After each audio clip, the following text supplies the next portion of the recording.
还不待战茉莉认真观察，那李长老却探手一抓，将那球体抓入手中。他用那双苍老的眼睛反复观看，甚至动用感应之力，可越是观看越是心惊，因为这青铜球体完全符合远古战族的要求。可很快，那青铜球体被战牡丹抢了过去，同时战牡丹身后的真神境长老们也是认真观察。楚风公子，原来你不是小辈啊！战茉莉看向楚风，眼神与先前都不一样了，充斥着满满的敬畏。这位姑娘，你的感受我能理解，但我需要明确告诉你，我楚风兄弟就是小辈。仙海少羽说道。小辈怎么可能拥有真龙界灵师这种修为啊？远古战族的众人议论纷纷。虽然观感上楚风给他们的感觉确实像是小辈，但他们并不能接受楚风是小辈这件事。小辈怎么可能拥有如此修为？在他们认知中，小辈能够如踏入半神境或成为神袍界灵师，就已然极其利奥德，是最顶尖的天才。而如战牡丹和战茉莉这般，那更是可以傲视群雄的天才，也就是远古战族出不去。不然在他们看来，以战牡丹和战茉莉的天赋，当今修武界怕是无人不知无人不晓。也正因如此，他们自然不会相信已是真龙界灵师的楚风会是一个小辈，这根本不在他们的认知范围之内。而超出认知的事情，往往会被人列入不可信的行列之中。砰！忽然一声闷响自战牡丹方向传来，只见其高举右手，手中握着一件宝物，而层层结界之力也是自其手中的宝物释放而出，已然笼罩这方天地。其他人不受影响，可战牡丹、战茉莉、楚风、小鱼儿以及仙海少羽的身上却都散发淡淡微光。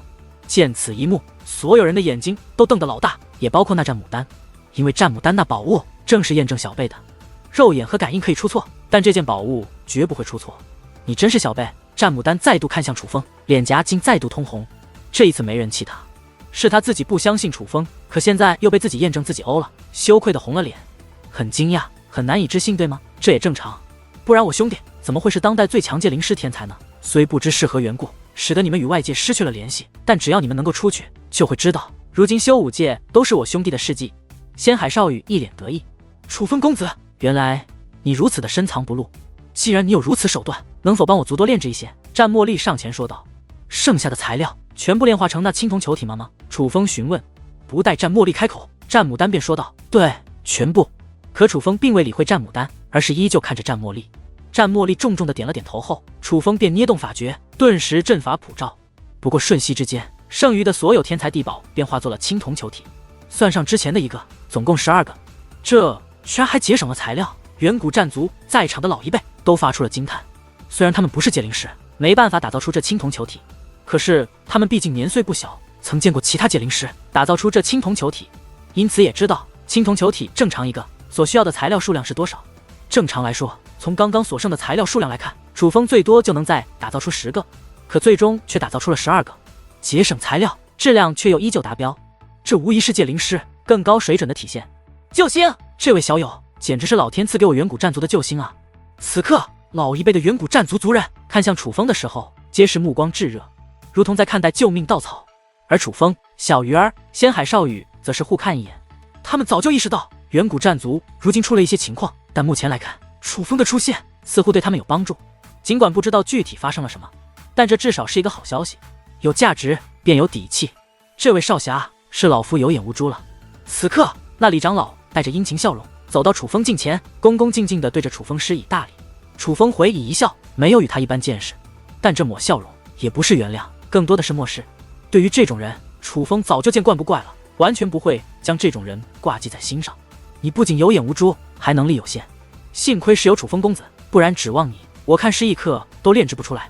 战牡丹走上前来，一把将李长老推开，旋即竟冲着楚风露出妩媚一笑。楚风公子，多亏你了。别说，战牡丹笑的还挺好看，尤其是搭配上他那傲人的身材，可以说是风情万种，一般的男人还真招架不住。至于楚风，依旧回以一笑，是对李长老一样的笑容。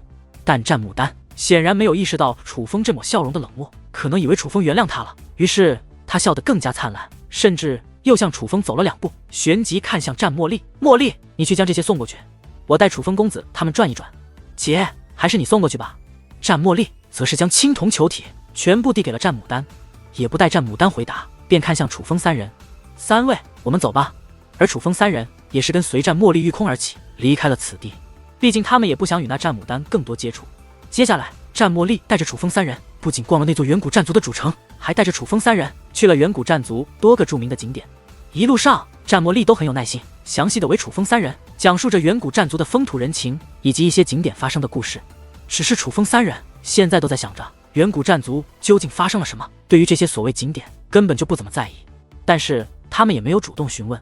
正常来说，只要对方想说自然会说，倘若对方不想说，那么就算自己主动问，往往也不会得到满意的答案。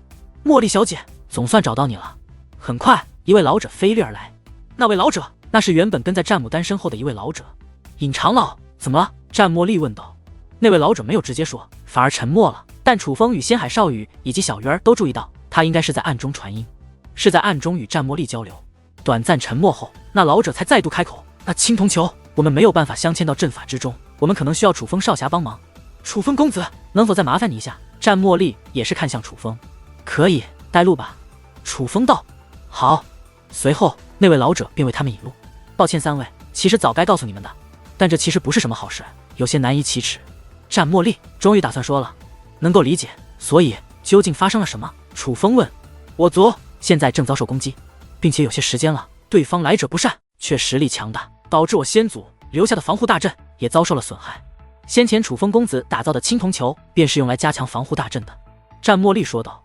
是何人在攻打你远古战族？楚风询问。此人我们并不认识，只知道他是一位天龙界灵师。战茉莉说话间拿出了一幅画卷。楚风这一看，目光不由变化。这个人他似曾相识，